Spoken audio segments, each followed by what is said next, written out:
continuando aqui. A ideia é de trabalhar agora a questão de Brasil República, terceira etapa do PAV, então a gente vai trabalhar alguns conceitos. Primeiro é tentar entender como a gente vai dividir a história do Brasil desse terceiro ano, a história do Brasil dessa terceira etapa. Primeira parte, então, a gente trabalha com aquilo que se chama de República Velha, que é o período que vai de 1889 até 1930. O segundo período, a gente trabalha a Era Vargas, que vai ser de 1930 a 1945, embora o Vargas complemente um novo mandato entre 50 e 54. A gente tem o governo Dutra, mas a gente tem o que se chama de período democrático, que vai ser o período ali pós-Vargas, que a gente vai ter o Juscelino Kubitschek e Jânio Jango. A gente vai ter o golpe de 64, o período militar, a ditadura militar em si de 64 a 84 e a chamada reabertura política, de 1984 até os dias atuais. Então, dentro desse primeiro contexto, se a gente for analisar a questão da história do Brasil nesse período republicano em si, o início ali é chamada República Velha. A gente vai dividir ainda, antes de chegar na República Velha, em um pedacinho da história que nós chamamos de República da Armada. Por que República da Armada? Porque é um período no qual nós vamos ter os militares no poder. E quem são esses dois militares? O primeiro deles é o Marechal Deodoro da Fonseca e o segundo é o Marechal Floriano Peixoto. Se vocês quiserem cruzar Marechal Floriano com Marechal Deodoro, vocês vão chegar exatamente no posto Buffon. Aliás, Buffon, apelido do professor de matemática, só para deixar claro. Eu fiz questão de fazer isso só para chegar nesse ponto. Viu? A gente dá voltas para chegar num determinado local. Então, esses dois primeiros que vão representar essa política antiga, a República da Armada, vai ter uma característica um pouco diferente. Nós viemos de um império onde se tem a oligarquia, principalmente a oligarquia agrária, muito rica, muito poderosa no nosso país.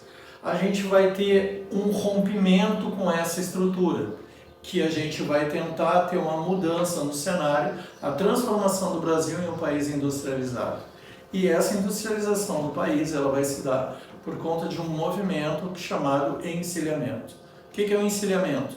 O encilhamento é a tentativa que esse governo inicialmente vai implementar de transformar o que era uma política centralizadora e agrária em uma política industrializada. A maior parte dos países do mundo estão se tornando industrializados.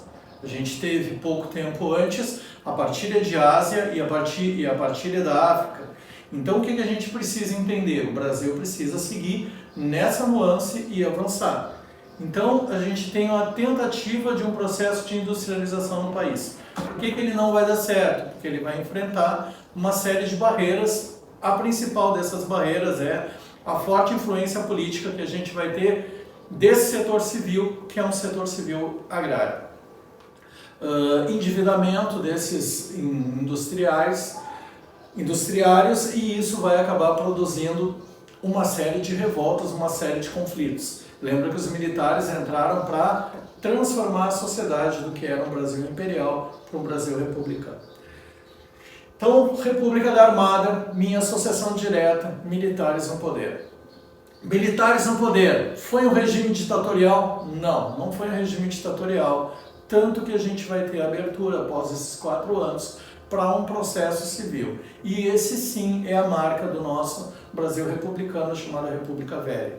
Qual é a marca? É a sequência, ou seja, é o intercalar de 2 grandes estados que tinham a hegemonia política e hegemonia econômica do nosso país, que são São Paulo e Minas Gerais. Eles se alternavam no poder. Ora, os representantes paulistas assumiam a presidência da República, ora, os mineiros. Diga? Tá, política do café com leite se chama, exatamente isso, tá? Então, a pergunta é, o bom do público é isso, né? Porque quando está direto, vem isso. É o que se chama de política do café com leite. É a alternância no poder desses 2 estados. Só que isso vai um pouco mais além.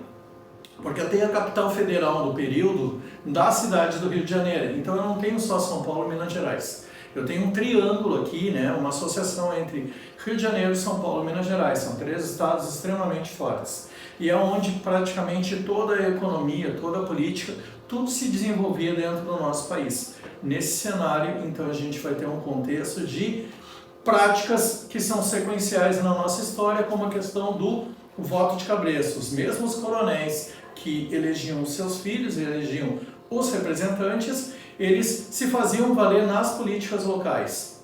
Vamos pensar um determinado coronel que quisesse escolher que seu filho fosse candidato.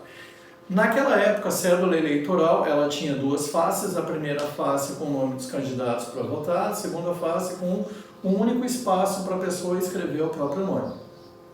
Até a Constituição de 1934, a gente tem que só homens maiores de 21, alfabetizados, brancos e com uma determinada renda podiam votar. Ou seja, mulheres, negros, indigentes, analfabetos não podiam votar. Então imagina que estes caras votavam e chegava na hora de votar na urna, o coronel dizia que os seus capatazes, os seus funcionários tinham renda para votar. Eram homens, eram maiores de 21 anos e tinham plenas condições de votar. Em quem que eles vão votar? Naquele candidato que o coronel escolheu. Isso é o que se chama de cabresto. No dia da votação, o coronel pegava e conduzia esses caras até o local do voto. Os jagunços iam juntos, eles votavam, os caras só iam embora depois do espaço de votação, fazia contagem de votos, olhava de um lado da cédula o nome de quem votou, olhava no outro em quem a pessoa tinha votado. Caso esse sujeito, por exemplo, tivesse votado em alguém que não fosse indicação do coronel, o que aconteceria?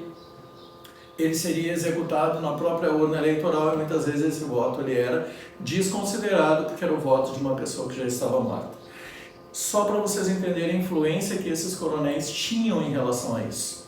Tá, mas essas pessoas não eram em grande parte analfabetas, eram. O coronel contratava professores para ir até essas fazendas, para ir até esses locais, para ensinar só o básico. As pessoas a escreverem o próprio nome e a saberem identificar o nome do candidato em quem eles têm que votar. Muitas vezes isso não aconteceu. No Rio Grande do Sul, muitas vezes isso não aconteceu.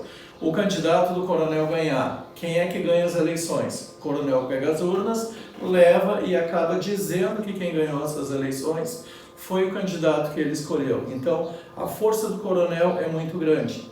Então, do ponto de vista político, se a gente for entender esse período em si, a gente tem influência muito grande dos mesmos estados e de uma política oligárquica, onde a gente tem os coronéis, que são esses representantes escolhidos muitas vezes pelo próprio presidente e por esses presidentes de província, né, que são os nossos governadores atualmente, que acabam se inserindo nessas cidades. E por que que então a gente tem uma representação hoje em dia dessa mesma condição? Por que que algumas cidades são tão atrasadas? Porque a gente ainda vive sobre essa mesma égide. Vocês pegam cidades como a nossa cidade aqui, a cidade de Pelotas, vocês vão ver que não se tem quase alternância de poder. São sempre os mesmos candidatos que se perpetuam, são sempre as mesmas famílias, são sempre aqueles mesmos coronéis que se mantêm no poder. E isso eu não estou falando só do ponto de vista executivo, mas também do ponto de vista legislativo. Então, só para a gente entender esse contexto. Falar sobre República Velha, falar sobre essa questão oligárquica, é falar sobre os coronéis, é falar sobre essa condição, é falar sobre o voto de cabresto, é falar sobre um período no qual as pessoas não tinham opinião, vez e voz. Tá? Obrigado, até o próximo vídeo.